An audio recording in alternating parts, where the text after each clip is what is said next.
लातूरचे लोकसभा महाविकास आघाडीचे उमेदवार डॉक्टर शिवाजीराव काळगे यांची संवाद बैठक अहमदपूर तालुक्यातील कोंढा येथे नुकतीच पार पाडली।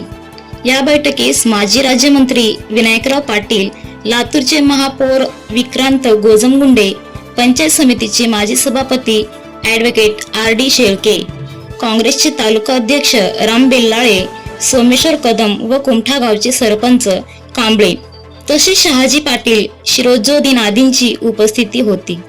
मागील 10 वर्षात भाजप सरकारने दिलेली आश्वासने पूर्ण केली नसल्याचे यावेळी डॉक्टर काळगे यांनी सांगितले। त्याचबरोबर भाजपाविषयी जनतेच्या मनात रोष असून सरकार प्रमुख समस्या सोडवण्यास अपयशी ठरल्याचे यावेळी भाषणातून सांगितले। कंटाळलेली आता आपल्याला बदल करावा लागेल। तुम्ही जनतेच्या हातात आदरणीय बाबासाहेब आंबेडकरांनी हतियार दिले बटन दाबण्याच। ज्या संविधानानं आपणाला हा अधिकार दिला ते खूप मोठं शस्त्र आपणाला आदरणीय बाबासाहेब आंबेडकरांनी दिले। ह्या शस्त्राचा वापर तुम्ही करू शकता।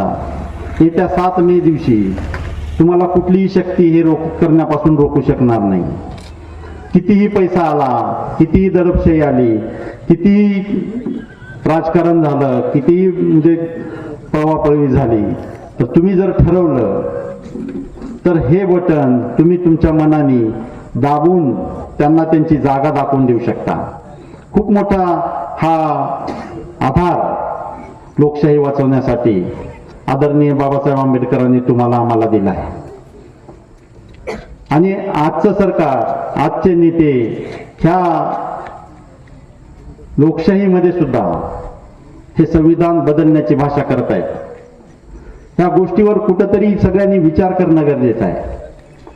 नुकतंच 4-8 दिवसाखाली राजस्थानमध्ये यांच्या जुन्या खासदारांनी कुण्यातरी असं स्टेटमेंट केलं की यावेळेस आम्हाला 400 पार कशासाठी पाहिजे, आम्हाला संविधानात बदल करायचे। म्हणजे एका दृष्टीनं हे हुकुमशाही आणण्याचं षडयंत्र आपल्या देशामध्ये ह्या सरकारनं चालवले। आणि ही हुकुमशाही आता सध्याच्या फेजमध्ये सुद्धा आपण इनडायरेक्टली अनुभवत आहोत। जर समजा हे त्यांनी करू शकले तर याच्या पुढच्या विधानसभेच्या निवडणुका तर होणारच नाही। ऑलरेडी त्यांनी मागच्या 2, 2.5, 3 वर्षापासून ज्या निवडणुका घेणं अपेक्षित होतं ह्या सरकारने घेतल्याच नाही।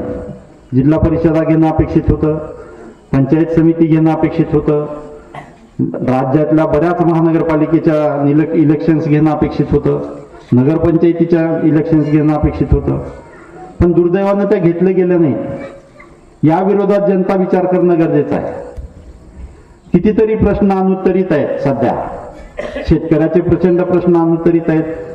हमीभाव देण्याचं वचन दिलं होतं सरकारनं। या कुठल्या पिकाला तुमच्या हमीभाव मिळाला, तुमचं उत्पन्न दुप्पट करण्याचं वचन दिलं होतं, कुठल्या शेतकऱ्याचं उत्पन्न दुप्पट झालं, तुम्हाला विम्याचे पैसे देण्याचं वचन दिलं होतं, किती शेतकऱ्याला विम्याचे पैसे वेळेवर मिळाले, तुमच्या मालासाठी, तुमच्या लागणाऱ्या कच्च्या मालासाठी, साहित्यासाठी या सरकारनं GST लावून ठेवला आहे। 18 ते 28% GST तुम्हाला द्यावा लागतो।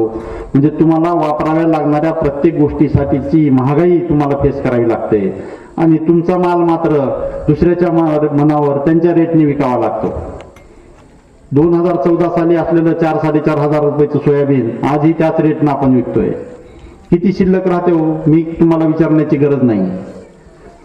जी 2014 मध्ये शिल्लक राहत होती त्याच्यापेक्षा आज उलट खिशातले घालून, पदरातले घालून करायची वेळ शेतकऱ्यावर आलेली आहे, शेती करायची वेळ।